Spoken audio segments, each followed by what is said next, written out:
Assalamualaikum warahmatullahi wabarakatuh. Tabi pun. Perkenalkan, nama saya Diana Fitri Hendarti dari kelas A dengan NPM 2101023 Fakultas Kesehatan Prodi S1 Keperawatan. Di sini saya akan menjelaskan tentang anatomi fisiologi pada bagian hidung. Baiklah, langsung saja. Anatomi fisiologi hidung. Fisiologi hidung berarti berkaitan dengan hidung sebagai indera pembau. Jikalau kita membicarakan masalah fisiologi hidung, maka yang paling penting di sini adalah bagian dari hidung, yaitu bulbus olfactorius. Bagaimana bulbus olfactorius ini berada pada hidung kita? Jadi kita harus memahami dulu anatomi dari hidung. Nah, di sini ada coca dan ada meatus. Coca adalah bagian menonjol, sedangkan meatus adalah bagian yang seperti selokan ke dalam. Jadi, bagian yang paling atas adalah coca superior, meatus superior, diikuti coca media, meatus media, lalu coca inferior dan meatus inferior. Nah, ini adalah bagian bulbus olfactorius yang berada pada bagian superior nasal. Ini adalah bulbus olfactorius. Jadi, kalau kita melihat detail, ini adalah gambaran dari bulbus olfactorius.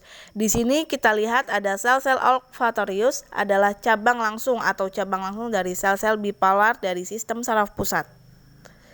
Jadi memang dia merupakan suatu bagian dari sel saraf yang berasal dari langsung sistem saraf pusat.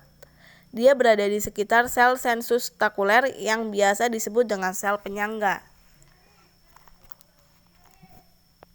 Di mana pada bagian membran olfactorius ini tidak hanya terdapat sel olfactorius, sel sensus stakuler sebagai penyangga, tetapi juga terdapat kelenjar Bowman yang nanti dia akan berperan pada produksi dari mukus untuk tempat difusnya zat kimia yang masuk nantinya sebagai bentuk rangsangan dari luar untuk indera pembau. Nah, di mana sel-sel olfactorius ini nanti dia akan menjalar keluar membentuk cilia olfactorius, di mana cilia olfactorius ini dia membentuk penampang pada lapisan mukus. Jadi lapisan mukus ini, mukusnya berasal dari kelenjar Bowman yang ada pada membran olfactorius. Nah, selanjutnya dimulai fisiologi penghidung. Jadi pada saat senyawa kimia masuk menjadi rangsangan bagi sistem penghidung kita. Dia bisa masuk dari bentuk yang terbawa oleh udara, atau bisa larut dalam air, atau zat kimia larut dalam lemak, di mana pada awalnya dia akan menyebar secara difus pada lapisan mukus yang ada pada bagian superior nasal, tempat penampang dari cilia olfactorius. Nah, pada akhirnya nanti ketika dia sudah difus, protein reseptor yang terdapat di cilia olfactorius akan menangkap zat kimia yang sudah terlarut di dalam lapisan mukus tadi. Pada akhirnya nanti, pada saat protein reseptor sudah teraktivasi atau sudah berkaitan dengan zat-zat kimia, maka akan teraktivasi dengan protein G yang akan meningkatkan molekul adenyl siklasik yang dapat pada membran olfactorius.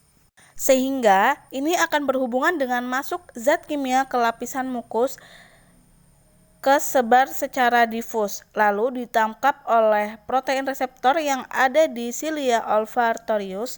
Lalu protein reseptor berkaitan dengan zat kimia tadi, dia akan meningkatkan atau mengaktifasi protein G sehingga aktivasi peningkatan jumlah molekul dari adenyl siklasik yang terdapat di membran olfactorius.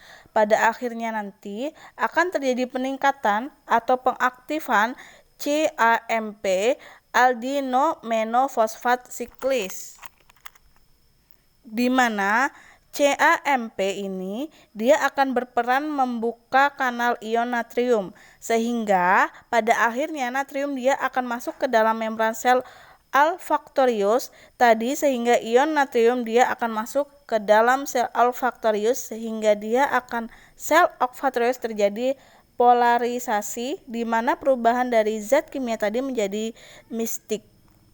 Sudah dikatakan di awal bahwa sel-sel olfactorius ini merupakan bentuk dari bipolar langsung dari sistem saraf pusat.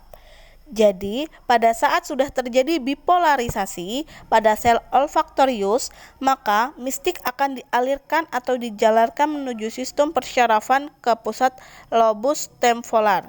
Dan juga dia akan dipersepsikan di sistem limbik.